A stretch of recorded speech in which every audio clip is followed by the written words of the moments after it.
Di video ini saya akan review keuntungan saya investasi di cryptocurrency. Jadi saya investasi istilahnya di blue chipnya kripto, jadi koin-koin dengan market cap yang besar seperti Ethereum dan BNB atau Binance Coin. Saya sudah investasi kurang lebih selama 9 bulan ya di koin BNB dan sekitar 6 bulan di Ethereum. Jadi nanti kalian bisa lihat ya untuk keuntungannya itu seperti apa. Serta saya akan review singkat ya mengenai kedua koin ini, BNB dan juga Ethereum. Jadi di sini saya pakai aplikasi Pintu. Jadi buat yang belum tahu ya aplikasi Pintu, jadi Pintu adalah centralized exchange atau simpelnya tempat jual beli kripto. Jadi kenapa saya pakai Pintu? Karena beli kripto ya di Pintu ini simple. Jadi kalau dibandingkan dengan aplikasi yang lainnya, Pintu termasuk yang paling simple. Jadi tidak ada order book yang ribet-ribet, sama tidak ada pair. Jadi kalau misal kita beli ya di aplikasi lain, cara belinya itu tidak praktis ya. Jadi misal kita setelah top up, kita harus tukar dulu ke stablecoin ya, ke stablecoin dolar. Nah setelah itu dari stablecoin dolar kita baru tukarkan ke kriptonya. Nah sedangkan kalau di Pintu kita tinggal butuh satu langkah ya, seperti itu. Jadi kalau kalian ingin tahu caranya, kalian bisa lihat di video saya yang ini ya, tutorial cara beli kripto di aplikasi Pintu. Jadi buat yang ingin investasi kripto di aplikasi Pintu, kalian bisa gunakan kode referral jangan kecil ya ketika registrasi di awal untuk mendapatkan cashback berupa fee trading ya dari setiap transaksi seperti itu. Di sini saya akan bahas sebentar ya tentang aplikasi investasi kripto, khususnya aplikasi Pintu seperti itu.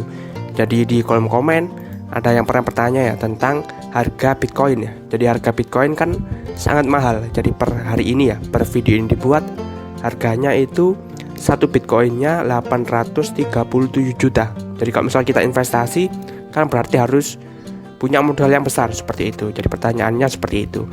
Jadi yang penting untuk diperhatikan ya, kalau di kripto itu kita belinya tidak harus persatuan ya, tidak harus satu Bitcoin. Jadi kita bisa beli 0,000 sekian itu juga bisa. Jadi istilahnya kita bisa beli eceran. Nah kalau misal di aplikasi Pintu itu kita bisa mulai dari Rp11.000. Jadi harga Bitcoin mau naik sampai 1 miliar atau 2 miliar ya tetap kita bisa mulai investasi dengan modal kecil ya. Kalau sekarang bisa mulai dari Rp11.000. Jadi seperti itu ya tentang harga. Kemudian yang kedua tentang legalitas. Jadi ada juga pertanyaan ya, kalau misal di aplikasi Pintu ini tidak diawasi atau terdaftar di OJK. Nah, yang penting diperhatikan kalau aplikasi investasi kripto ya, tidak hanya Pintu, aplikasi yang lainnya juga ya, itu memang tidak di bawah OJK. Jadi karena kripto ini tidak masuk ke produk keuangan, jadi legalisasinya di bawah Bapepti ya, dan juga Kominfo. Jadi Bapepti ini berjangka komoditi ya. Jadi aset kripto atau Bitcoin masuknya ke komoditas. Jadi disamakan dengan emas, perak dan yang lainnya ya, seperti itu. Jadi di Indonesia legal, payung hukumnya di bawah Bapepti seperti itu. Kalau misal mau OJK itu khusus produk keuangan ya, seperti saham, kemudian deposito, reksadana, obligasi seperti itu. Jadi kalau kripto memang masuk ke Bapepti dan legal di Indonesia sebagai aset investasi. Kemudian yang kedua yang cukup penting ya, yang penting diperhatikan adalah resiko investasi. Jadi di aplikasi atau harga Bitcoin ini sangat fluktuatif ya. Jadi satu bulan ini bisa turun sampai 50%. Jadi kalau misalnya kalian pemula, jangan pernah masukkan all in ya, jangan pernah masukkan semua aset kalian ke kripto seperti itu. Mungkin bisa nyicil, karena kalian bisa lihat penurunannya dalam tidak ada satu bulan ya, rugi bisa sampai 50%. Jadi kalau misal kita investasi 10 juta ya, kemudian nggak sampai satu bulan, misal 3 minggu, uang kita turun sampai 5 juta seperti itu. Jadi resikonya di Bitcoin seperti itu. Kemudian untuk per hari ini ya, jadi Bitcoin ini termasuk aset dengan market cap ya terbesar ke-7 di dunia. Jadi bawah Tesla, kemudian di atas Facebook ya atau Meta. Nah ini cukup besar ya, bahkan perusahaan-perusahaan yang terkenal, bank-bank besar ya, seperti JP Morgan ini hanya peringkat 16 ya. Kemudian Visa peringkat 17, Alibaba peringkat 23. Nah, Bitcoin ini peringkat ke-7 dari segi market cap.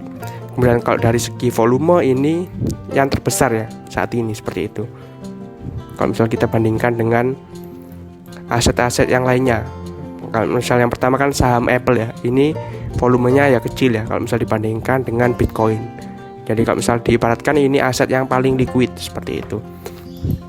Kemudian yang ke selanjutnya ya, tentang koin yang saya investasi ya, yaitu Ethereum yang ini ya, dan juga Binance Coin.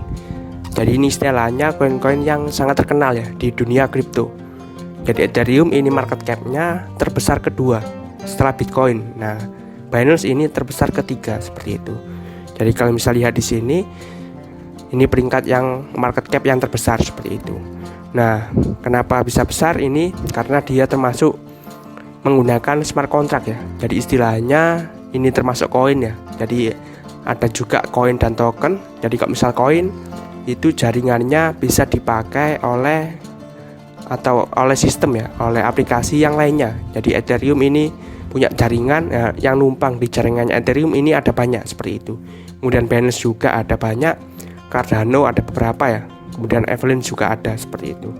Jadi seperti itu ya. Makanya banyak yang membutuhkan koin BNB ini. Jadi kalau misal kita ingin buat sistem ya di jaringan BNB ya kita harus punya BNB. Makanya banyak yang butuh dan harganya naik seperti itu. Nah, kalau misal kita lihat ya beberapa token yang numpang di jaringannya Ethereum, kita bisa lihat di sini. Ini ada banyak sekali ya.